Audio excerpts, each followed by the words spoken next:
페이지 1.1 몇 가지 기초적 정의 찾으셨어요?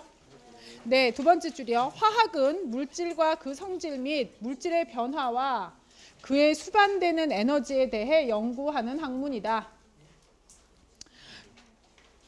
25페이지 1.1 몇 가지 기초적 정의라고 써있는 그 밑에 두 번째 줄이요. 찾으셨죠? 네. 찾았어? 모르겠어? 찾아서 줄 치셨어요?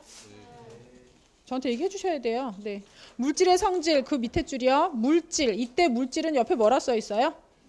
네. 그래서 걔는 뭐래요? 공기, 유리, 행성, 학생 등 우주의 성분, 즉 질량과 부피를 가진 모든 것. 그 밑에 두 줄 내려가시면 물질의 조성, 즉 그 물질을 이루는 더 작은 물질들의 유형과 양에 초점을 맞추어 관찰한다. 이게 화학에서 하는 실제 내용이에요. 제가 지금 읽는 부분은 다 줄치시란 얘기예요. 알고 계시죠? 그 밑에 두 줄 내려가시면 성질. 성질은 뭐래요? 각 물질이 가지는 고유한 뭐요? 특성이요. 그래서 실제로 우리가 나타내는 성질 중에 제가 저번 시간에 여기까지 설명했던 것 같은데요. 어는 점, 끓는 점, 전도성, 밀도 같은 뭐가 있고요. 물리적 성질, 그 다음에 부식성이나 상과의 반응성 같은 뭐가 있다 그랬어요? 화학적 성질이요. 그래서 걔네들을 가지고 26페이지 가세요. 세 번째 줄 가시면 물리적 성질은 다른 물질로의 변화나 상호작용 없이 물질 그 자체가 나타내는 성질이다. 녹는 점, 전기전도도, 밀도 등이 이에 속한다. 그리고 물리적 변화는 물질이 조성의 변화 없이 그 물리적 형태를 바꿀 때 일어난다. 이게 물리적 변화에 대한 내용이에요. 따라서 지금 저 칠판에 보시는 PPT에 보시는 저 내용을 같이 보시면요. 얘가 뭐에서 이거에서 얘가 이거로 가요. 그죠? 이런 경우에는 왼쪽이 됐든 오른쪽이 됐든 얘네들의 뭐만 달라졌을 뿐이지, 상태만 달라졌을 뿐이지 원자들이 결합된 이 순서들에는 관련 있어요? 없어요? 여기는 아무 상관 없어요. 이런 무슨 변화예요? 물리적 변화예요. 근데 그 옆에 그림에서 보시는 것처럼 두 개 H2O 얘가요. 이거랑 이거로 바뀌는 이런 내용이 있단 말이에요. 이런 경우는 물론 상태도 변화했지만 상태 말고 더 중요하게 바뀐 건 뭐가 바뀌었어요? 얘는 뭐에서? 원자들의 결합 순서가 수소, 산소, 수소인데 얘는 수소들끼리, 얘는 누구들끼리? 산소들끼리. 중요한 건 수소들끼리 결합은 뭐예요? 전자쌍 하나를 공유하는 무슨 결합인데? 단일 결합인데 산소들끼리의 결합은 전자쌍 몇 개를 공유하는? 두 개를 공유하는 이중 결합이에요. 그냥 이렇게 써놓는단 말이에요. 여러분들 그냥 다 이해하고 계시죠? 왜 얘는 이렇고 얘는 이래요? 왜 얘는 단일이고 얘는 이중 결합이에요? 수소의 최각 전자, 즉 원자과 전자 몇 개인데요? 한 개. 산소는 몇 개예요? 산소 몇 개요? 6개. 근데 6개인 산소는 왜 이중 결합을 해요? 이중 결합을 하면 뭘 만족할 수 있으니까? 옥텟 룰이라고 불리는 걸 만족할 수 있으니까. 옥텟 룰은 뭔데? 제일 바깥 껍데기에 전자를 몇 개 맞추자? 8개 맞추자. 이게 옥텟 룰이다. 얘를 만족할 수 있으니까. 옥텟 룰 되게 열심히 배우셨어요. 그죠? 근데 실제 그 옥텟 룰은요. 몇 주기까지만 성립된다? 2주기요. 여러분들이 알고 계시는 굉장히 중요하게 배웠던 그 옥텟 룰은요. 실제 2주기까지는 정말 분소를 제외한 2주기까지의 물질에서 완벽하게 다 맞아 떨어진다고 보실 수 있는데 그 이후에 3주기로 넘어가면 돼요? 안 돼요? 안 돼요. SF6라는 건 자연계에서 많이 존재하는 황화합물 중에 하나예요. S는 플로르랑 몇 군데서요? 이렇게 평면으로 4군데서 결합을 하고 위에 밑에 2군데가 더 있어요. 그럼 어떻게 돼요? 평면으로 사각형 있고 위에도 있고 밑에도 있으니까 뭐예요? 팔면체가 이렇게 형성이 된다고요. 그죠? 이런 SF6가 실제 자연계에 많이 나온다는 건 얘가 안정하니까 이렇게 많이 나오겠죠. 얘는 가운데 있는 황을 기준으로 전자쌍이 총 몇 개나 있는데 6개나 있어요. 그러면 최애각에 지금 전자 몇 개 있다는 얘기예요? 12개. 그럼에도 불구하고 얘는 안정해요. 3주기 이상으로 넘어가면 옥텟 룰이 아니고 익스텐디드 옥텟 룰이라고 해서요. 3주기 이상으로 되면 애들이 무슨 오비탈이 있어요? sp 이외에 d라는 오비탈이 더 있어요. 따라서 전자 개수는 꼭 8개가 아니어도 안정할 수 있어요. 하지만 여러분들은 옥텟 룰을 굉장히 열심히 배우신단 말이에요. 이유는 뭐다? 우리 화학 왜 배우는데? 사람들이 잘 먹고 잘 살려고. 그죠? 인류의 평화와 번영을 위해서 이렇게 배우잖아요. 사람들이라는 건 결국 우리가 알고 있는 생명체는 얘네로 구성되어 있거든요. 여러분 몸 해봤자 대부분은 뭐고 물이고 나머지는 탄수화물, 단백질, 지방 조금씩 섞여 있잖아요. 걔네들이 다 C하고 H하고 O하고 N으로 구성되어 있어요. 그래서 우리가 실제로 보는 아이들 중에 인체와 관련이 됐다든지 사람들의 실제 필요에 의해서 제일 많이 관찰하는 파트가 몇 주기까지 원소들이에요? 2주기요. 그래서 옥텟 룰을 그렇게 열심히 배우는 거예요. 하지만 3주기 이상으로 넘어가면 옥텟 룰 자체에 그렇게까지 의미를 둘 필요는 없어요. 최애각의 전자는 12개도 될 수 있고 14개도 될 수 있고요. 하지만 그 산소는 2주기죠. 그래서 여러분들은 산소에서 뭐라는 걸 알 수 있어요. 얘가 옥텟 룰을 만족하기 위해서 무슨 결합을 한다? 이중 결합을 한다. 그럼 이렇게 원자들의 연결 순서가 같다, 달라졌다. 이런 식의 변화를 우리 무슨 변화라 부른다? 화학 변화라 부른다. 이해 가시죠? 화학적인 변화 아직 줄 안 쳤죠? 우리 26페이지 줄 쳤어요? 물리적인 변화만 줄 치고 화학적 성질은 줄 안 쳤죠? 네, 그 밑으로 쭉 7번째 줄 정도 내려오시면 화학적 성질은 다른 물질로 변화하거나 다른 물질과 반응할 때 물질이 나타내는 성질이다. 가연성, 부식성, 산과의 반응성 등이 이에 속한다. 그 밑에 줄 화학적 변화 또는 화학적 반응. 화학에서 우리는 변화라는 이름보다 반응이라는 이름을 훨씬 더 많이 써요. 화학적 반응은 한 물질이 다른 물질로 어떻게 될 때? 변환될 때 일어난다. 다음 페이지 가보시죠. 상태에 대한 내용이 나올 건데요. 상태 같은 경우는 물질의 세 가지 이제 형태를 의미한다고요. 고체하고 액체하고 뭐가 있어요? 기체가 있어요. 27페이지 첫 번째 줄. 물질은 일반적으로 상태라고 부르는 세 가지 물리적 형태, 즉 고체, 액체, 기체로 존재한다.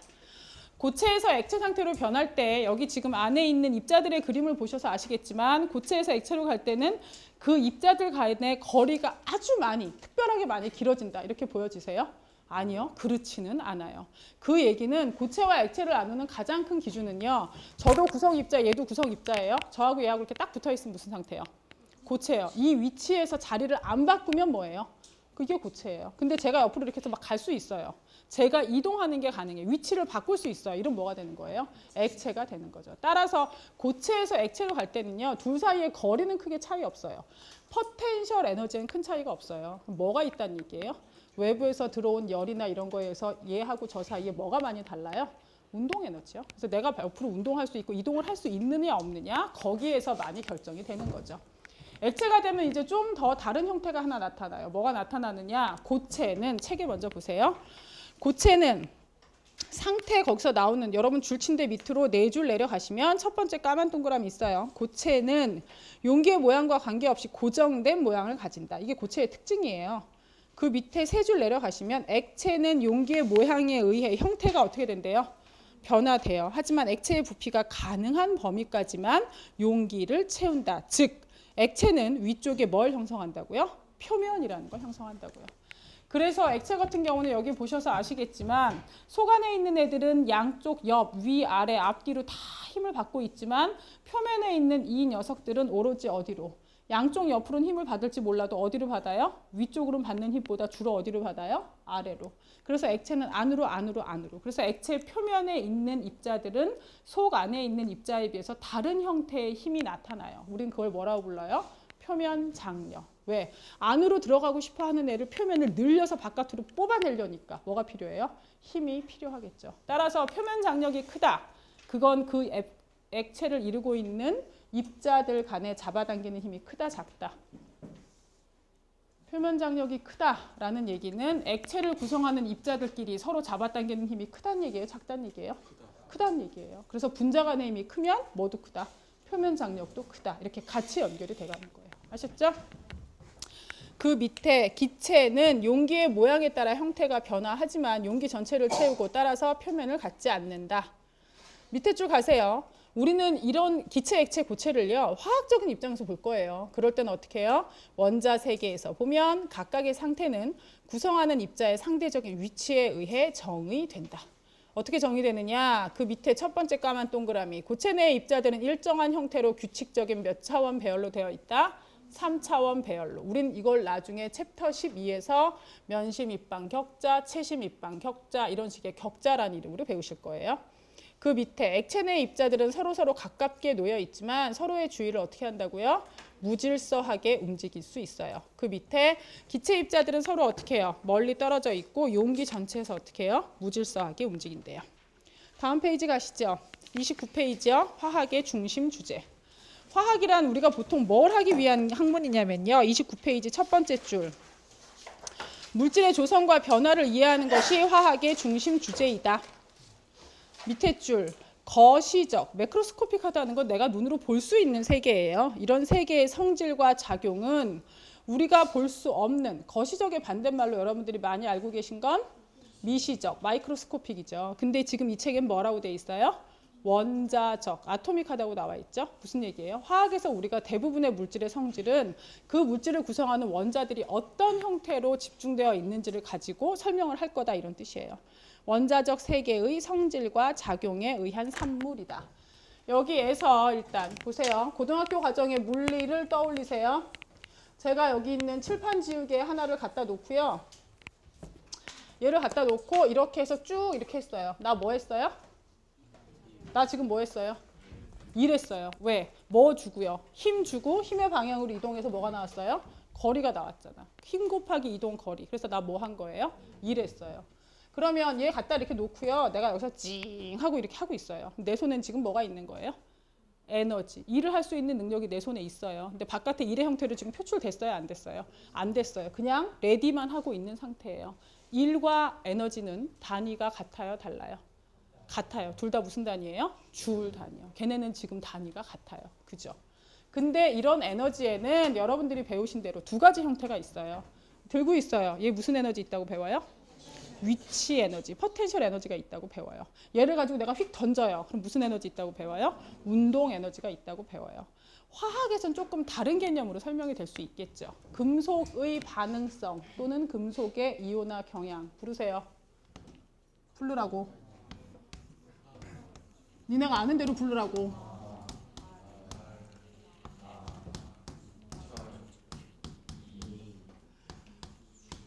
그러니까 95년생, 94년생은 코발트를 얘기하던데 왜 96년생은 이번에 하나도 얘기를 안 했지?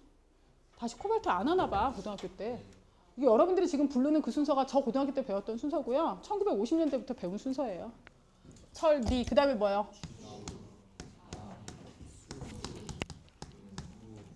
구리.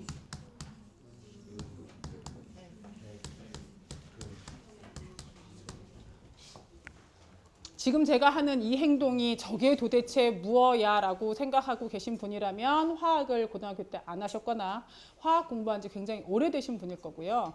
제가 수업 시간에 이런 거를 쓰는 이유는 왜 하라고요? 이거 모르면 이 이후에 배우는 거에서 여러분들이 몹시 매우 많이 힘들 거라서 알고 계시라고요. 그래서 한 번 더 얘기하는 거예요. 보세요. 얘네들은 금속의 반응성이라고 제가 말씀드렸죠. 그죠? 금속이라는 건 어떤 성질이 있는 앤데요? 전자를 버리고 뭐 하고 싶어하는? 양이온이 되고 싶어하는 성질이 있는 아이들을 하나로 묶어서 금속이라고 불러요. 얘네들은 아까 제일 처음에 제가 뭐 부르라 그랬어요? 금속의 이온화 경향 또는 금속의 반응성 부르라 그랬죠. 왼쪽에 있는 얘네들은 전자 버리는 게 오른쪽에 있는 애들보다 전자 버리는 성질이 크다 작다? 크다. 따라서 얘네들을 뭐라고 불러요? 반응성이 크다 또는 이온화 경향이 크다. 그걸 에너지로 설명하면 왼쪽에 있는 아이들은 화학적 포텐셜 에너지가 크다 이렇게 설명해요. 화학에 있어서의 포텐셜 에너지는 실제 그 원자가 뭔가 반응성이 얼마나 크냐 그걸 나타내는 척도라고 생각하셔도 돼요. 그죠? 그래서 이 금속 원자들이 갖고 있는 포텐셜 에너지의 차이를 이용한 것이 여러분들이 잘 알고 계시는 뭐요? 화학 전지, 볼타 전지 같은 거요. 아연 이온이 들어있는 용액에다 담그고요. 구리 판때기는 구리 이온이 들어있는 용액에다 담그고요. 제일 처음에 볼타가 이거 했을 때 실험이 이걸로 됐으니까 이게 얘가 제일 많이 나오거든요. 아연이 어디에 있어요? 여기. 구리는 어디에 있어요? 여기. 따라서 둘 중에 화학적 포텐셜 에너지가 큰 애는 누구예요? 아연이요. 네, 포텐셜 에너지가 크다는 건 그냥 여기 높게 있다고 생각하시면 돼요. 떨어지고 싶어 한다고요. 따라서 이러한 아연에서 이러한 구리로 포텐셜 에너지가 작은 애한테로 뭘 갖다 떨어뜨려요? 금속이니 뭐 갖다 떨어뜨려요? 전자. 전자를 갖다 떨어뜨려요. 이렇게. 그죠? 이런 식으로 전자를 떨어뜨려요. 이 전자가 어떻게 돼요? 이쪽으로 흘러요. 그죠? 전자의 흐름이 생겨요. 우리는 걔를 뭐라고 불러요? 전류. 그래서 이게 나오면서 무슨 에너지로 나오는 거예요? 전기 에너지의 형태로. 이렇게 전자가 하나 흘러서 계속 회로가 유지되려면 닫혀야 되잖아요. 가운데 뭐 집어넣어줘요? 염달이 집어넣어주겠죠. 화학적인 반응성을 안다는 건 걔를 멋진 말로 표현하면 뭐라고요? 화학적 포텐셜 에너지가 크다. 굉장히 중요한 얘기예요. 아셨죠? 29페이지 물질학습에서 에너지의 중요성 첫 번째 줄 중간 보실게요. 에너지는 종종 일을 할 수 있는 능력으로 정의된다. 네 줄 내려가세요. 물질이 지니는 전체 에너지는 포텐셜 에너지와 운동 에너지의 합이다. 그 밑에 줄 포텐셜 에너지는 물질의 뭐에 의한 에너지이다. 위치에 의한 에너지이다. 운동 에너지는 물질의 뭐에 의한 에너지이다. 운동에 의한 에너지이다. 그 밑에 두 줄 내려가시면 이 모든 경우에서 중심이 되는 두 가지 개념은 1. 뭐다? 에너지가 보존된다는 것이다. 물론 지금 우리가 하는 이 얘기는 일반 화학의 기준이고 따라서 핵 반응 같은 건 고려한 거예요? 안 한 거예요? 안 한 거예요. 그래서 에너지가 보존된다. 에너지는 다른 형태로 변화할 수는 있으나 없어지지는 않는다. 이렇게 얘기할 수 있고요. 그 밑에 에너지가 낮은 상태는 더 안정하고 따라서 더 높은 에너지 상태보다 어떻게 된다? 선호된다. 다음 페이지 가시죠. 고등학교 때 배운 물리적인 내용을 고려하신다면요. 전체 우리가 살고 있는 이 실생활에서 가장 중요하게 많이 얘기되고 우리가 많이 고려하는 힘이 두 가지가 있거든요. 첫 번째 뭐가 있을까요? 그냥 우리 실생활을 생각하세요. 여러분 여기 지금 2층이잖아요. 둥둥 안 떠다니잖아. 왜 그래? 네. 그래서 이게 뭐예요? 중력을 더 확대시키면 그냥 중력이 아니고 뭐예요? 만류 인력 이렇게 부를 수 있겠죠. 그 다음에 얘 말고 하나 힘이 더 있어요. 그게 뭐예요? 만류 인력과 고등학교 때 배운 힘 해봐요. 너네 그렇게 많이 안 배웠는데? 전기적인 힘 뭔데요? 쿨롱의 힘. 그게 뭐예요? K에 그쵸. R제곱분의 뭐예요? Q1, Q2. 화학 전체 일반 화학에서는요. 여기 두 가지 힘 중에 얘 알면 거의 대부분 여러분들이 아주 많은 부분을 다 해석하고 설명할 수 있어요. 얘 같은 경우 한번 봅시다. 저도 나름 한질량 하고요. 얘도 나름 한질량 하게 생겼어요. 그죠? 네. 그럼에도 불구하고 우리 둘이 붙어 있다고 이렇게 가까운 위치에 있다고 얘랑 나랑 척 붙는 거 이런 거 해요? 안 해요? 안 해요. 왜 안 해요? 얘나 저나 나름 한질량 함에도 불구하고 안 하는 이유는 얘가 얼마라서? 상수가 마이너스 11승이라서. 우리가 웬만한 질량을 가지고 해서는 앞에 곱해진 마이너스 11승을 해결할 방법이 없어요. 그래서 한쪽이 누구일 때? 지구일 때. 걔는 웬만한 질량을 넘었었죠. 그러니까 마이너스 11승을 해결할 수 있거든. 그래서 우리가 뭔가 지구에 이렇게 붙어있는 형태로 나타날 수 있다는 얘기예요. 하지만 얘는 왜 전기적인 힘이 그렇게까지 중요할까요? 쿨롱의 힘은 얘가 이거거든요. 상수가 얼마예요? 90억이요. 플러스 1하고 마이너스 1. 내가 그냥 단순히 플러스 1만 띄고 얘는 그냥 단순히 마이너스 1만 띄어요. 그럼에도 불구하고 얘하고 저하고 어느 정도 위치에 도달하잖아요. 플러스 1, 마이너스 1인데 우리들 땡기는 상수가 얼마예요? 90억이요. 어마어마하게 뻥튀기 된다는 얘기예요. 앞에 있는 이렇게 큰 상수가 곱해짐으로 인해서. 그죠? 그러니까 얘하고 저하고는 척 붙는다고요. 이게 화학 전체를 통틀었을 때 나중에 여러분들이 배울지 안 배울지 모르겠어요. 여러분 전공에서. 유기화학이라든지 아니면 이렇게 생명체에서 일어나는 생화학이라든지 이런 걸 하잖아요. 아니면 그냥 어떤 고분자를 만들 때도 그렇고요. 얘가 굉장히 많이 사용되는 부분이거든요. 탄소하고 산소하고 있어요. 둘 중에 누가 전자를 좀 더 세게 당긴다고 배우셨나요? 탄소하고 산소. 얘는 가운데가 플러스 6, 얘는 가운데가 플러스 8. 얘는 전자 2개만 더 오면 안정해지고 얘는 전자 4개가 더 와야 안정해져요. 누가 세게 당겨요? 얘가 세게 당기겠죠. 그죠? 그래서 얘가 약하게 뭐가 돼요? 마이너스. 얘는 약하게 뭐가 돼요? 플러스. 그죠? 여기다 내가 물을 넣어. 그럼 어떻게 될까요? 물도 산소가 마이너스, 수소가 뭐이네요? 플러스. 그러면 나 플러스 너 마이너스. 우리 둘 사이에는 얼마가 있으니까?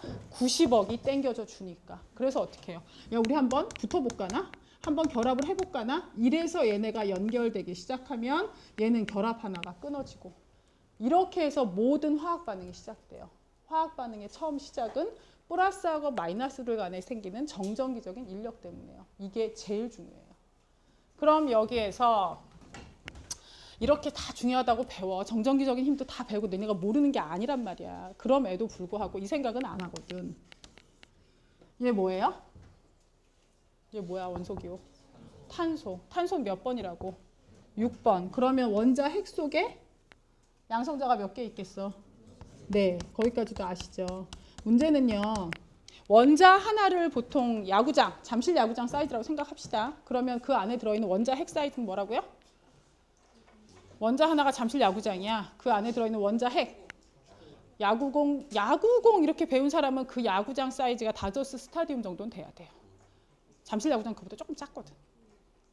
그 안에 들어있는 원자 핵의 사이즈는 무슨 사이즈야? 완두콩. 비율을 보자면. 네, 가운데 완두콩의 핵이고요. 바깥에 큰 넓은 공간이 다 뭐예요? 전자가 논이는 공간이에요. 그죠? 그럼 거기까지도 여러분 아시거든요. 원자 핵 안에 양성자들이 집합되어 있고 원자 핵은 잘 깨진다 안 깨진다? 안 깨진다 이렇게 알고 계시잖아요. 이 생각은 해보셨냐고요. 얘네들이 안 깨지는데 그 완두콩만한 사이즈의 플러스가 90억, 90억, 90억, 90억 이렇게 서로 계속 밀어 제끼고 있다는 생각 해보셨냐고요. 굉장히 좁은 공간에 플러스 6개가 서로가 계속 밀고 있어요. 90억으로. 그럼에도 불구하고 깨져요 안 깨져요? 왜? 뭐가 있으니까? 강한 핵력이 있으니까. 그죠? 요즘에 그걸 고등학교 교과서에서는 무슨 쿼크 이런 거 갖고 설명하려고 그러고 중성자 이런 걸로 설명하려고 그래요. 플러스들 사이에 가운데 뭐 중성자가 있어서 뭐 걔가 어쩌고.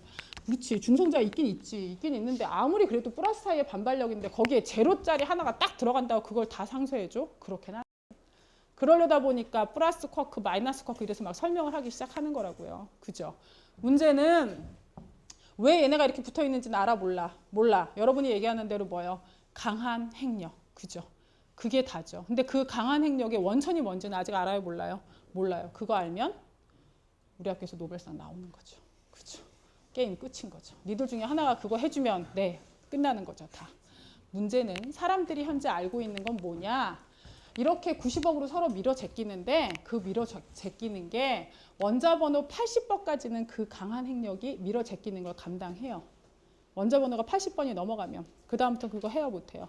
못해요. 81번부터는 그래서 그냥 내비둬도 안에서 90억들로 서로 밀어내는 그 81개들의 힘에 의해서 원자 핵이 스스로 어떻게 돼요? 쪼개져요. 그걸 스스로 붕괴한다고 얘기해요. 그래서 걔네를 무슨 원소라고 불러요? 방사성 원소라고 불러요. 왜 그런지는 아직 모른다고요. 이해 가시죠? 화학 전체를 통틀어서 힘이라고 보면 이 힘이 가장 일반화학에서는 제일 중요하다 생각하시면 돼요. 30페이지. 위에서 세 번째 까만 동그라미 전하를 띤 투입자 정전기력으로 알러진 상호작용으로 인해 반대 전하끼리는 서로 끌어당기며 같은 전하끼리는 서로 어떻게 된다? 밀어낸다. 그 다음 페이지에 가면 과학적 접근 방법, 모형 만들기 뭐 이런 거 있어요. 이 모형 만들기가 32페이지 가시죠. 과학적으로 이제 모형 만드는 거 다 배우셨을걸요. 관찰하고 가설을 설정하고 어쩌고저쩌고 얘기하는데 거기서 조금 더 자세하게 들어가서 우리가 얘기해 봅시다. 과학적으로 여러분들이 해야 되는 관찰은 그냥 일반적으로 과학적이지 않은 관찰과 딱 한 가지의 다른 점이 있어요. 그래서 그 경계로 인해서 과학적인 관찰과 과학적이지 않은 관찰이 결정이 돼요. 이게 발자국이라 생각을 하면요. 네. 무슨 사건 현장에서 발자국이 딱 발견이 됐어요. 위에 발자국을 딱 보고 사진 탁 찍었어요. 난 지금 과학적으로 했어요? 안 했어요? 안 했어요. 왜? 그냥 얘 가지고 발자국 찍는 건 아니 뭐 이미 있어요? 없어요? 없어요. 옆에 뭐 있어야 돼요? 뭐 하나 놔야 돼. 놓은 다음에 찍어야 돼. 왜? 내가 이 물체의 길이를 잴 수 있으니까. 그러니까 얘를 가지고 비율을 가지고 얘가 길이가 얼마인지 알 수 있어야 되거든. 그렇지 않고 그냥 보고 크다, 작다. 이건 과학적인 관찰이에요? 아니에요? 아니에요. 32페이지 첫 번째 줄 관찰. 그 줄 제일 끝. 가장 유용한 관찰은 정량적인 것인데 비교할 수 있고 어떤 경향을 나타내기 때문이다. 밑에 줄 여러 상황에서 많은 연구자들에 의해 예외 없이 같은 관찰 결과를 보일 때 그러니까 계속 해봤는데 계속 똑같이 나와요. 이런 관찰을 때로는 수학적인 관계식으로 요약해서 뭐라고도 불러요? 자연 법칙. 질량 보존의 법칙도 처음엔 그렇게 나온 거예요. 계속 해보니까 계속 질량이 변하지 않더라.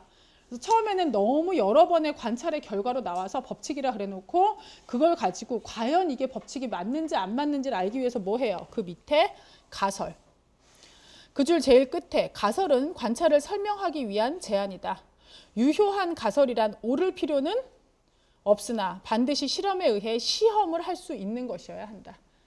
근데 이것도 분야마다 조금 다르긴 해요. 우리가 스티븐 호킹을 천재라고 보잖아요. 근데 그 사람이 주로 하는 분야는 천체 물리학 쪽을 많이 하거든요. 근데 천체 물리학은 천체, 별들을 가지고 우리가 실험할 수 있어요? 그럼 못하지. 그죠? 그러니까 그런 경우는 스티븐 호킹 그냥 그거 하는 거 아마 이런 일이 생기지 않았을까? 하고 그건 직관적인 번뜩임으로 던지는 거예요. 그럼 그걸 가지고 다른 이제 학자들이 십몇 년 동안 해서 계속 천체에서 들어오는 빛들을 가지고 천체 망원경 들어온 빛을 가지고 관측을 했더니 아마 그런 일이 생겼을 수도 있을 것 같다라고 이제 근거 자료를 제시를 하는 거죠. 따라서 우리는 지금 그 정도 천체 물리학 하진 않잖아요. 여기 있는 사람들이. 그죠? 우리가 해야 되는 가설은 어떤 개념이냐? 여기 지금 줄 치신 것처럼 실험을 해서 뭔가 시험을 해볼 수 있는 거여야 돼요. 그게 맞는 건지 틀리는 건지. 그 밑에 실험이요. 가설을 시험하는 일련의 방법적인 절차인 실험은 그 밑에 줄 실험에는 보통 하나보다 많은 값을 가지는 변수가 적어도 몇 개는 있다? 2개. 잘 설계된 실험에서는 다른 모든 변수를 고정시키고 어떤 한 변수에 대한 다른 변수의 영향을 측정하도록 제어한다. 실험 결과는 다른 사람에 의해 재현될 수 있어야 한다. 내가 이걸 관찰한 거예요. 한겨울이 됐는데 한강물은 얼었다는데 바닷물은 안 얼어요. 그죠? 그게 관찰이야. 그 다음에 그걸 가지고 가설을 설정해. 아, 바다는 짜니까 더 낮은 온도가 돼야만 어나 보다. 그거 가지고 이제 실험을 설계해요. 어떻게 해야 돼요? 물 들어있는 비커 한 5개 갖다 놔요. 그러면 그 비커의 재질은 다 어때야 돼요? 같아야지. 비커의 사이즈도 같아야지. 안에 들어가 있는 물의 양을 일정하게 한다든지 해놓고 그 안에 들어가는 소금의 양을 각각 어떻게 해요? 다르게. 일정한 변수 놓고 다른 변수 각각 하고 그 다음에 다 똑같은 상태에 똑같은 냉동고에 집어넣는다든지 그런 식으로 이제 실험을 해야 되는 거죠. 그죠? 근데 그렇게 했을 때 그 결과는 다른 사람에 의해서 뭐 될 수 있어야 된다고요? 재현될 수 있어야 돼요. 끊어주세요. 보세요. 정확하게 끊어주셔야 돼요. 네. KMnO4라는 물질이 있어요. 얘네는 1몰의 질량이 178g/몰이에요. 이런 물질이 있어요. 0.01 몰농도짜리 이 KMnO4 용액 1리터를 만들라 했어요. 어떻게 만드시겠어요? 메스플라스크 갖다 놓고 1리터짜리 메스플라스크 갖다 놓으셔야 되죠? 처음 어떻게 해요? 물을 한 반 정도 채운다 그래요. 적당량 채운다고 나와요. 그죠? 그 다음에 얘 몇 그램을 0.01 몰농도라 그랬잖아. 몇 그램을 1.78g을 재서 여기 안에 어떻게 해요? 넣어야 돼요. 그 다음에 어떻게 해야 돼요? 아니지. 녹이는 걸 먼저 해야지. 완전히 얘가. 그렇게 완전히 녹인 다음에 1리터까지 채워. 그때 들어간 물의 양은 1리터보다 많다 적다 같다. 아무도 모른다. 왜? 안에 들어간 용질의 성질에 따라 어떤 애들은 물 사이를 밀고 어떤 애들은 물 사이를 당긴다. 그걸 누가 알겠느냐? 모른다. 그럼 왜? 걔는 중요하지 않다. 전체 이 용액, 수용액 섞여 있는 혼합물 1리터 속에 얘가 1.78g이 들어있다는 게 나한테는 중요한 값이다. 내가 왜 끊어달라 그랬을까요? 여러분들은 니네 C 재수강 할 수 있냐? 모르지. 그거 알아봐야 될걸? 우리 때는 D하고 F만 재수강이 됐어요. 근데 한동안 B도 막 재수강을 하고 그랬었거든요. 그래서 학점이 엄청나게 인플레가 됐었어요. 저희보다 훨씬 위에 80년대 초반에 어떤 선배가요. D하고 F만 재수강할 수 있던 그 시절에 여러분 선배 중에 하나가 졸업 학점이 4.47이에요. 그럼 뭘 재수강 한 번도 안 하고 계절학기도 한 번도 안 듣고 뭐 어떻게 했다는 얘기일까요? 그 인간은 4년 내내 다 A 뿌리고 한두 개인가 A래요. 그럼 4.47로 졸업을 하는 거예요. 근데 굉장히 성실하고 공부도 잘하는 사람이어갖고요. GRE도 되게 잘 보고 토플도 되게 잘 봤어요. 학부 4년 졸업했을 뿐인데 미국의 진짜 대박 유명한 대학교에서 박사과정을 풀 스칼라십으로 붙었어요. 갔어요. 이틀 만에 쫓겨났어요. 미국에서는 교수가 너 그럼 비자 박탈되고 바로 나와야 돼요. 왜 그랬을까요? 학부만 졸업하고 갔다 그랬잖아요. 그죠? 실험해요. 이렇게 만들려고 그랬어요. 그럼 이게 1.78g에서 넣어야 되잖아요. 근데 내가 이렇게 저울 위에 내가 신의 손도 한 1.78g 딱 잴 수 있어요? 안 되겠지. 하다 보면 3g 재질 수 있잖아. 그럼 나머지 1.22g이 어떻게 해야 돼요? 남았잖아. 그 위에. 그럼 어떻게 해야 돼요? 그쵸? 덜어요. 어디다가? 그렇지. 저렇게 해야 돼요. 80년대 초반이었다니까요. 쓰레기통에 그걸 덜지 않고 시약병에 넣었어요. 우린 다 그렇게 했어요. 그냥 시약을 버려. 미친 거 아니야. 그래서 다시 시약병에 넣고 그 다음에 또 썼단 말이에요. 왜? 바깥에 나왔다가만 들어간 거지. 걔를 내가 어디다 물속에 담갔던 게 아니잖아요. 그걸 본 교수가 너 나가. 난리가 난 거예요. 도대체 내가 뭘 잘못했는지도 모르는 거야, 그 사람은. 학부반 실험밖에 안 했다니까요. 너 나가. 그래갖고 거기에 있던 한국인 유학생들하고 거기에 있는 한국 사람 교수들이 다 가서 이제 구명운동을 하는 거예요. 현재 80년대 초반이라고요. 우리나라의 상황상 우리는 실험을 이렇게 하고 이렇게 해서 가르치고 그런 부분에 대해서 제대로 가르치질 못했다. 한 번만 용서해 달라. 그랬더니 그 교수가 뭐라 그랬게요? 그렇다면 코리아에서 나오는 모든 실험 결과는 다 이렇게 오염된 시약을 가지고 했으니 다 못 믿는 거 아니냐. 그거 가지고 정식으로 이제 전체 국제화학위원회에 제소하겠다 이렇게 나온 거죠. 깨갱해야지 뭐. 알았다. 아니다. 얘가 잘못했다. 미안하다고 나와갖고 그럼 나왔어요. 내가 여기서 짐 붙이면 2주 걸려요. 미국 갈 때. 2주 걸리는데 자기 짐이 도착하기 전에 쫓겨나는 거예요. 미국은 내가 이 학교에 있다 다른 학교로 옮기고 싶잖아요. 그럼 반드시 가요. 이 학교로. 옮기고자 한 학교에서 이 학교로 레터가 가요. 걔 거기 있었다가 왜 그만뒀니? 이렇게. 안 그럴 것 같죠? 굉장히 철저한 나라예요. 그러면 이런 이유 때문에 교수가 쫓아냈어라는 얘기가 나오잖아요. 미국의 어떤 대학에도 발 못 붙여요. 미국으로 갈 수가 없는 거지. 미치고 팔짝 뛰지. 진짜 똑똑한 사람인데 환장을 하는 거죠. 그리고 교수들도 너무 아까워하고. 그래서 미국과 그런 교류가 없는 어떻게 보낼 수 있는 어디로 갔어요? 유럽 쪽으로 갔어요. 굉장히 잘했어요. 엄청난 성과가 많이 나왔고요. 지금도 굉장히 높은 자리에 계세요. 이런 얘기를 제가 여러분께 왜 하느냐. 모른단 말이에요. 배운 적이 없거든 우리는. 그죠? 그 버린다? 어디다 버려? 쓰레기통에 막 버려? 아니 쓰레기통에 막 버리면 안 돼. 시약 버리는 옆에 그 통을 마련해 놓고 거기다가 버리고 그런 식으로 계속 해야 되는데 한 번 나왔던 시약은 오염이 되기 때문에 시약통 안으로 다시 들어가면 걔네가 다 오염된다고요. 왜 이런 짓을 하느냐? 내가 한 실험 결과를요. 아프리카 가나에서 실험을 하던 북극 기지에서 실험하던 내가 쓴 시약을 가지고 똑같은 온도에서 실험하면 똑같은 결과가 나와야 돼요. 과학이 갖고 있는 가장 무서운 실험에 대한 방법은 그렇게 뭐가 있어야 돼요? 재현성이 있어야 돼요. 그게 제일 무서워요. 그 재현성이 남들이 했을 때 확보되지 않는다. 그럼 끝이에요. 여러분의 선배들이나 누군가가 뭔가 새로운 걸 가지고 논문을 썼다라는 건 무슨 뜻이에요? 똑같은 실험을 100번 이상을 했다는 뜻이에요. 왜? 이거에 대한 재현성을 확보하기 위해서. 아셨죠? 굉장히 중요한 거예요. 그 밑에, 근데 이제 그냥 해주셔도 돼요. 모형. 추측과 과학적 사고가 다른 점은 후자는 실험에 기반하여 형성된 개념적 모형 또는 이론이다. 그 밑에 줄이요. 모형은 자연을 정확히 대표하지는 않지만 관측된 현상을 예측하는 데 이용할 수 있는 단순화한 해석이다. 네, 과학적 저기 그 다음 페이지에 나오는 1.3 화학 문제 풀기에 대한 얘기는 안 할 거예요. 왜냐하면 앞으로 챕터 2, 챕터 3으로 갈수록 우리가 계속 해야 되는 게 화학 문제 풀 거라서요. 이건 여기서 특별히 안 다뤄도 상관없어요. 38페이지쯤 가보면 뭐에 대한 얘기가 있냐면 여기 있는 이제 표가 나와 있거든요. 여러분들이 앞으로 과학이라는 이름으로 배우는 모든 내용에 있어서요. 질량은 항상 킬로그램 단위가 기준 단위일 거고요. 길이는 미터고 시간은 초고 그다음에 온도는 켈빈이 기준이 될 거예요. 그 밑에 가면 십진법 접두사. 이거는 위로는 잘하는데 밑으로가 많이 헷갈려 하대요. 위로는 1을 기준으로 1000이면 얼마요? 킬로. 그죠? 1m, 1km 알잖아요. 1000이면. 그다음에 10의 6승이면 메가, 10의 9승이면 기가, 10의 12승이면 테라. 이거는 요즘에 메모리 뭐 이런 것 때문에 애들이 기가나 테라는 아주 쉽게 그냥 다 알고 있어요. 밑으로 아셔야죠. 밑으로. 1을 기준으로 10의 마이너스 1. 그러니까 0.1이면 뭐예요? 대시. 0.01이면 센치. 센치는 쉽지. 센티미터를 워낙 많이 쓰고 있으니까.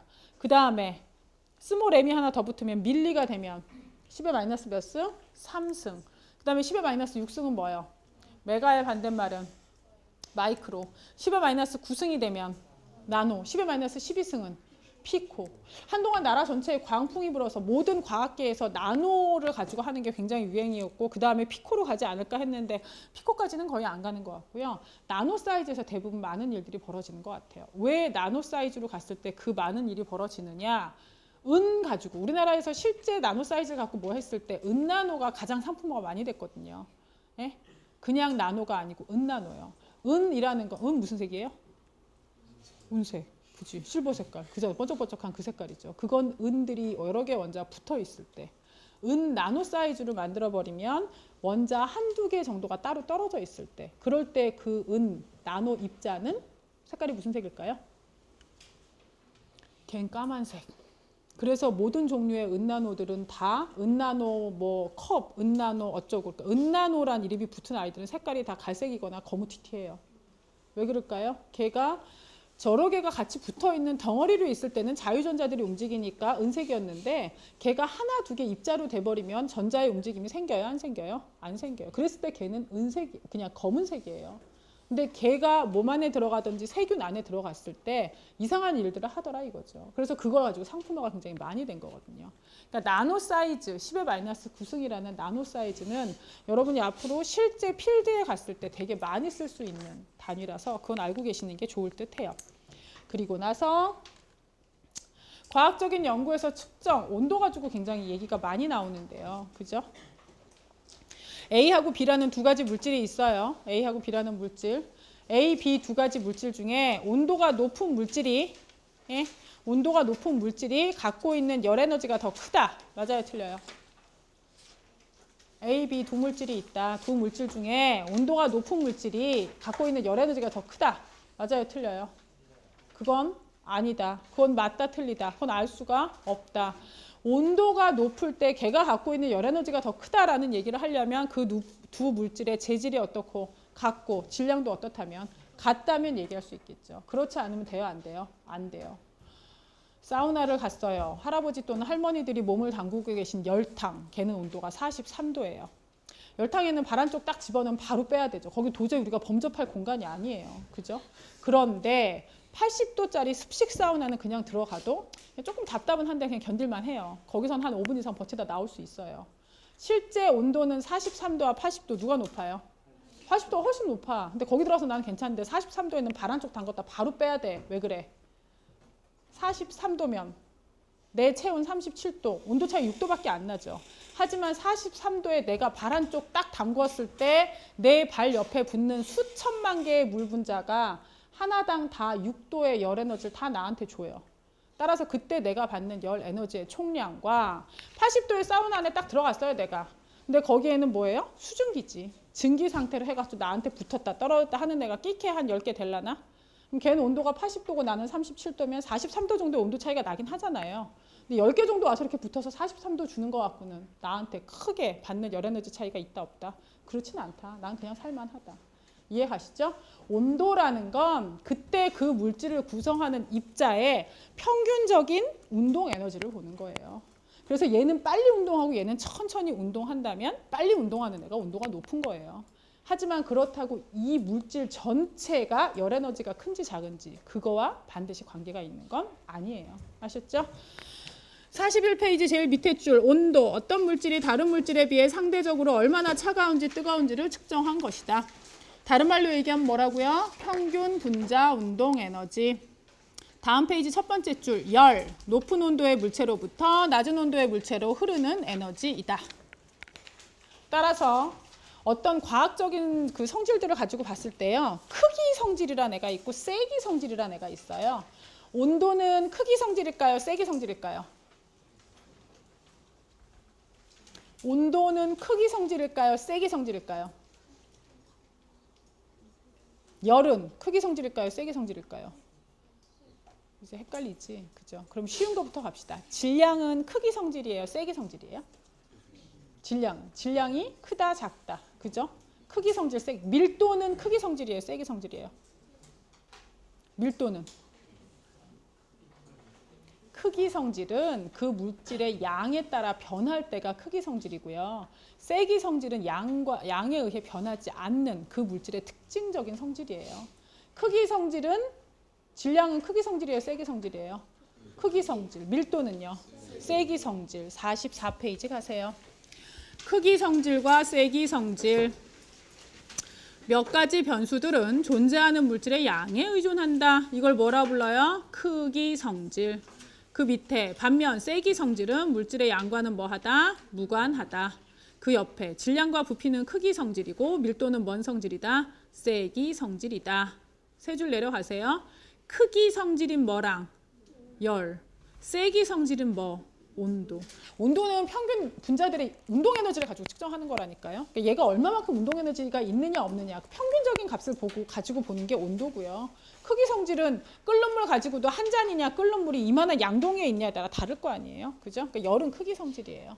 그 옆에 얘기가 나와 있잖아요. 큰 통 안에 끓는 물은 컵 속의 끓는 물보다 에너지, 즉 열은 더 많아. 열 에너지는 더 큰 거예요. 크기 성질이니까. 하지만 두 가지 물시료는 온도가 어떻다고요? 동일하다고요. 그 밑에 1.5 측정의 불확실성 유효 숫자 봅시다. 유효 숫자는 제가 설명은 해요. 유효 숫자가 어떤 의미이고 유효 숫자들을 가지고 더하거나 빼거나 곱하거나 나눌 때는 어떻게 하면 된다라는 설명은 하는데요. 중간고사 볼 때나 기말고사 볼 때 일반 화학에서는 유효 숫자 고려할 필요 있다 없다?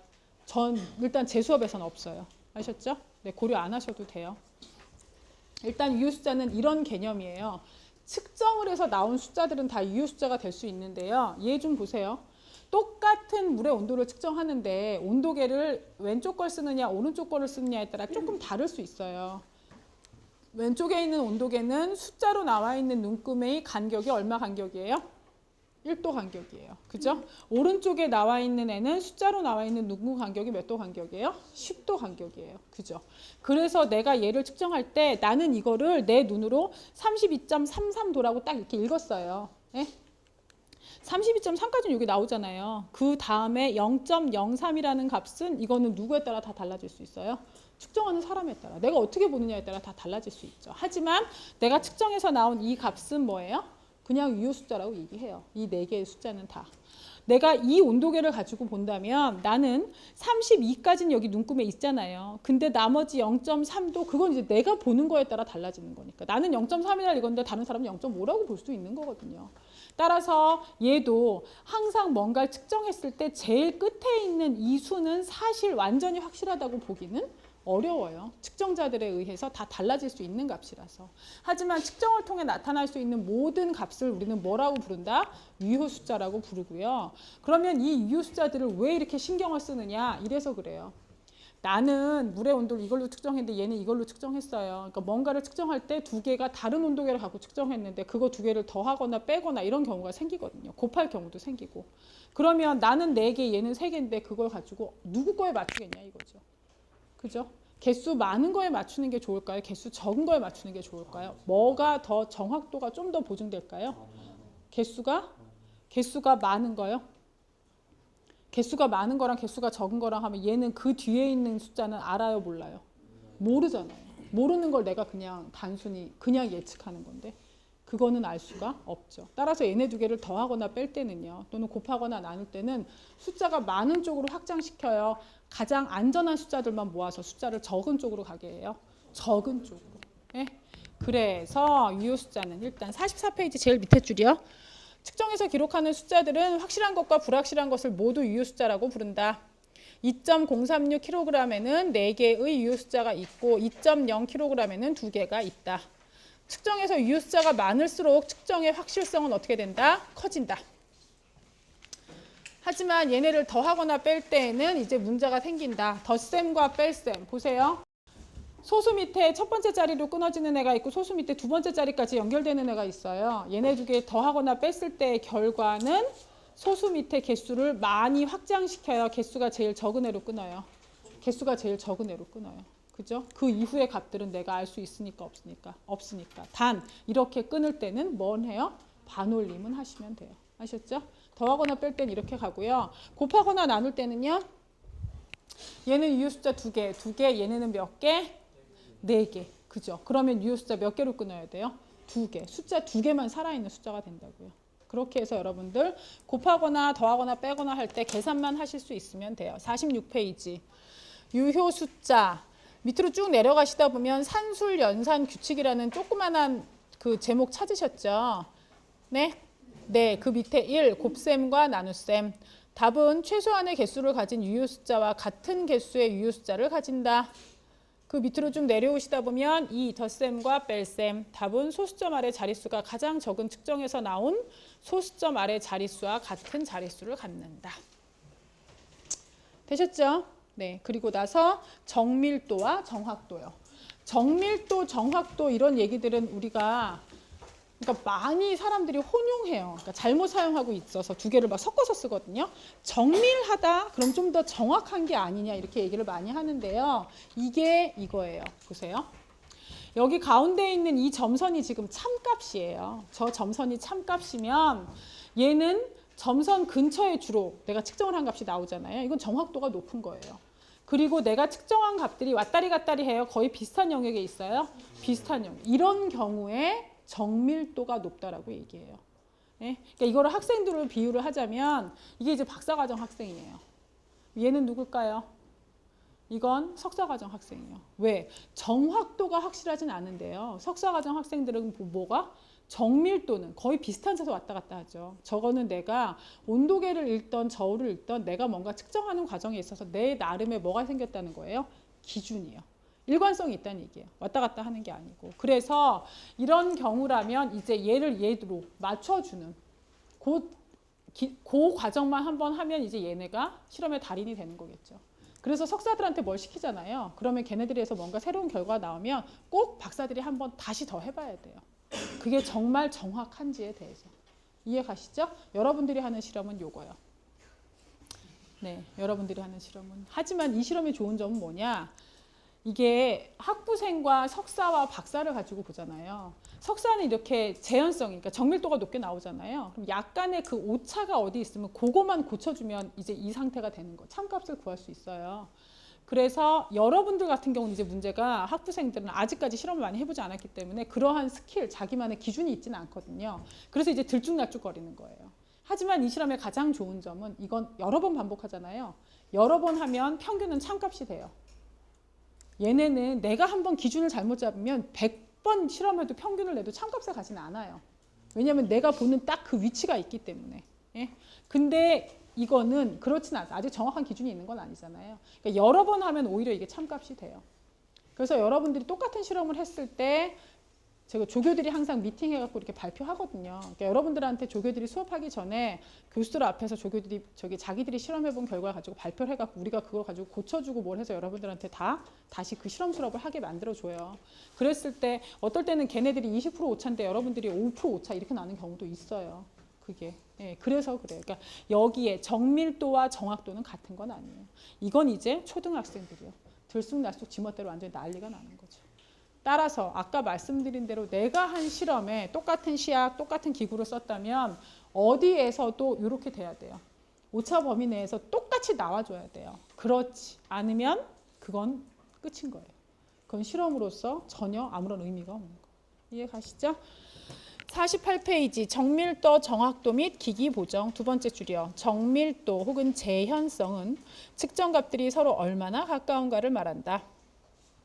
정확도는 측정값이 실제 값에 얼마나 가까운가를 말한다. 이게 정확도가 돼요. 이해하셨어요? 네. 이해갔지? 너무 빨라요? 그냥 괜찮죠? 그닥 빠르진 않죠? 네, 챕터 2, 59페이지 가세요. 2장이 제일 많아요. 이게 좀 문제예요. 2장이 양이 제일 많은 게 실제로 뒷부분에서 여기 현대적 원자론 뭐 여기 이런 부분들이 있는 거는 뒤에서 많이 배우거든요. 그러니까 지금 2장은 뒷부분에서 배울 내용들을 가지고 앞에서 한번 이제 오리엔테이션 하듯이 쭉 펼쳐주는 거예요. 이런 게 있고 이런 게 있고 이런 게 있고. 그래서 여기에서는 원소가 뭔지 화합물이 뭔지 혼합물이 뭔지를 여러분들이 이제 아셔야 되고 원자론으로 유도한 관찰, 돌턴의 원자론이 원자론 중에서 제일 최초로 나온 거니까요. 그 다음부터 전자라는 걸 찾아냈고 원자핵이라는 걸 찾아냈고 이런 얘기가 있고 그리고 나서는 오비탈에 대한 내용은요. 챕터 7하고 8에서 진짜 아주 심오하게 아주 깊게 배우시거든요. 굉장히 어렵게 배우는데 여기에서는 현대적 원자론이 어떠한 뜻이다. 전자 구름 모양이 어떤 뜻이다라는 것만 살짝 얘기하고요. 원소, 주기율표와의 첫 만남 이게 나오잖아요. 제가 이 파트를 할 때에는 주기율표 1번에서 20번까지 얘기하고 그거 가지고 꼭 알아야 된다라고 얘기해요. 그러면 알고 계시는 분은 상관없지만 화학 공부한 지 오래됐거나 화학을 안 하셨던 분들은 제가 이건 꼭 알고 있지, 이거 다 알고 있지 그렇게 얘기하는 건 외우란 뜻이에요. 그걸 모르면 나중에 시험 공부하는데 굉장히 큰 지장이 있다는 뜻이에요. 아셨죠? 그리고 나서 화합물, 결합, 챕터 9하고 10에 가면 공유결합, 이온결합, 뭐 금속결합 이런 거 되게 자세하게 배우는데 여기선 그러한 결합들이 어떠한 의미를 가지고 있다는 거에 대해서 한번 훑고 지나가고요. 여러분들은 요거 좀 잘 보셨으면 좋겠어요. 공대에서는 어떤 과든지, 근데 특히 여러분들은 자원환경공학과라서 우리가 그거 하잖아요. 환경하고 관련된 얘기나 뭐 이런 얘기들을 하다 보면 안 배울 수가 없어요. 뭐를? 화학물질에 대한 얘기를. 그래서 근데 2학년 이상 올라가시면 다 뭐 하셔야 돼요? 원서 보셔야 되거든요. 그죠? 이 명명법 얘기할 때, 화학식하고 명명법 얘기할 때요. 나중에 2학년 이상 올라가셔서 원서 보실 때 어떠한 화학물질의 이름이 있을 때 그 이름을 읽는 순간 머릿속에 걔가 화학기호로 떠오를 수 있느냐. 그 시기. 분자식 또는 이온의 식이 내 머릿속에 떠오를 수 있느냐 그렇지 않느냐는 그 과목을 공부하는데 여러분들의 출발 지점을 아주 다르게 만들어요. 아셨죠? 그래서 여기에 이 명명법 하는 거, 이 부분에 있어서는 좀 더 자세하게 가지 않을까 싶고요. 혼합물은 이렇게 분류된다 이런 얘기를 할 거예요. 원소 봅시다. 원소 59페이지요. 일단 원소하고 원자는 무슨 차이일까요? 원소하고 원자는 같은 거예요? 다른 거예요? 아마 다를걸요? 그죠?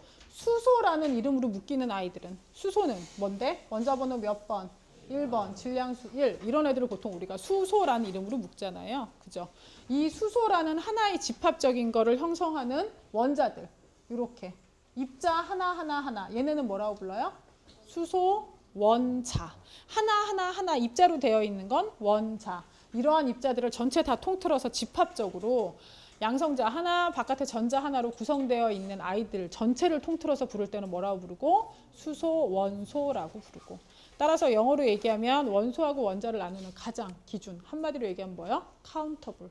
셀 수 있으면 원자. 그죠? 그 다음에 걔네를 하나로 뭉뚱거리 집합으로 얘기하면 원소. 근데 문제는 이 책에서는 주로 원소라는 걸요. 어떤 식으로 이제 얘기를 하냐면 보세요. 2.1 원소 화합물 및 혼합물. 물질은 그것의 구성에 따라 세 가지 형태로 분류할 수 있다. 원소, 화합물, 그리고 혼합물. 이때 원소와 화합물은 물질의 두 종류이다. 이렇게 얘기하잖아요. 이 책에서 얘기하는 원소는 사실상 호돈소 물질을 의미해요. H2, I2 이런 것처럼 O2 이런 것처럼 호돈소 물질을 의미한다고 생각하시면 돼요. 그냥 보통 우리가 알고 있는 원소는 그냥 원소 기호 그 자체를 얘기할 텐데요. 여기에서는 물질을 가지고 이제 설명할 때 이 원소는 호돈소 물질을 이렇게 설명을 해놨더라고요. 그 옆에 물질, 이때 물질은 영어로 뭐예요? 네, substance예요. 얘는 고정된 조성을 가지고 있다. 혼합물은 조성이 변하기 때문에 순물질이다 아니다. 순물질이 아니다. 그 밑에 1, 원소, 밑에 줄 원소는 한 종류의 원자로만 이루어져 있고 따라서 물리적이나 화학적 방법에 의해 더 간단한 형태의 물체로 쪼갤 수 있다 없다? 없다. 제일 밑에 줄 각 원소가 독특한 건 원자의 성질이 어떻기 때문에? 독특하기 때문에 그렇다. 그래서 얘는 보시죠. 얘가 있어요. 얘 이름 뭐예요? 염화 나트륨이라고 이제 계속 배우셨을 텐데 앞으로 대학교에 오셨으니까 바뀌셔야죠. 얘는 더 이상 나트륨이라고 불러요? 안 불러요? 안 불러요. 뭐라 불러요? 소듐이라고 불러요. 얘는 칼륨이라고 불러요? 안 불러요? 안 불러요. 뭐라고 불러요? 포타슘. 포타슘. 얘는 포타슘이고 얘는 소듐이에요. 앞으로 여러분들이 계속 2, 3, 4학년 가서 무슨 화학에 관련된 과목을 배우시면요. 얘는 언제나 소듐이고 얘는 언제나 포타슘이에요. 그러니까 제가 항상 1학년도 수업을 할 때는 나트륨하고 소듐을 자꾸 혼용해서 쓰거든요. 나트륨이라고도 불렀다가 소듐이라고도 불렀다가 여러분 좀 더 익숙해지라고요. 아셨죠? 얘는 포타슘이고 얘는 소듐이에요. 이런 물질이 있어요. 근데 이 물질을 만들기까지 소듐, 즉 나트륨 덩어리는요. 그냥 냅두면 이렇게 은색, 자르는 순간은 은색인데 그리고 바로 산소랑 결합해서 흰색으로 확 변하는 덩어리예요. 얘는. 그 다음에 염소, Cl2, 염소 기체는요. 이렇게 연두색을 띠고 있는 이런 색깔의 기체예요. 얘네 두 개를 섞어요. 그래서 뭐가 돼요? 이렇게 돼요. 얘네 두 개를 화학적으로 결합시키면 NaCl. 그래서 우리가 흔히 염화 나트륨이라고 부르는 뭐가 되는 거예요? 소금 결정이 되는 거지.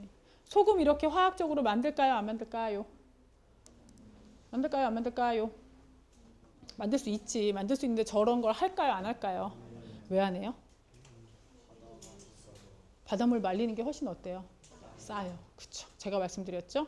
공학을 배우신 여러분들은 경제적인 그 부분을 꼭 기억하시고 계셔야 됩니다. 그래서 안 만들어요. 잘 적어가지고 만들어서 쓸 때가 가끔 있어요. 언제 쓰냐면요.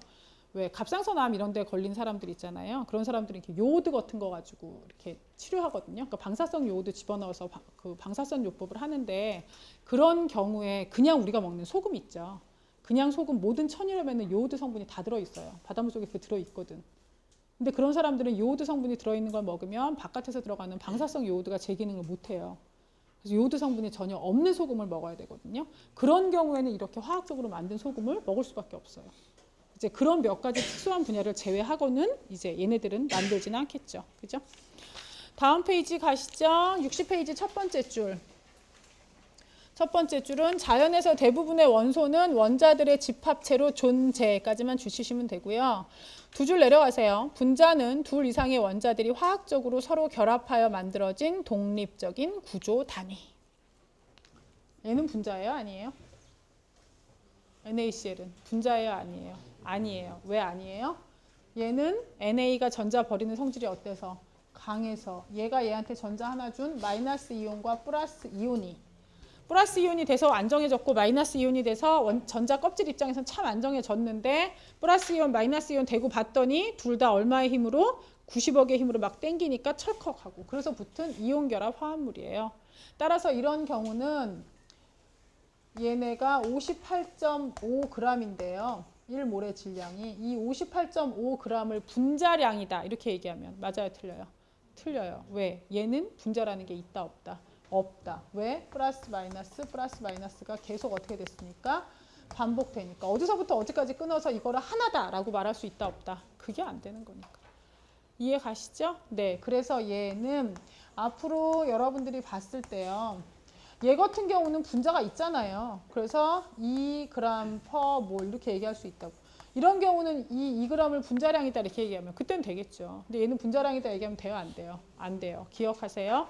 몰 질량 또는 화학식량이란 이름을 알면요. 어디다 써도 상관없어요. 그런 경우는 어디다 써도 걔가 틀리는 게 아니거든요. 화학식량 또는 몰 질량. 하지만 얘를 분자량이라고 부르는 그 순간 그 말은 맞는 거예요? 틀린 거예요? 그럼 볼 것도 없이 틀린 거예요. 그 다음에 나오는 내용을 읽어볼 필요도 없어. 그건 틀린 거니까.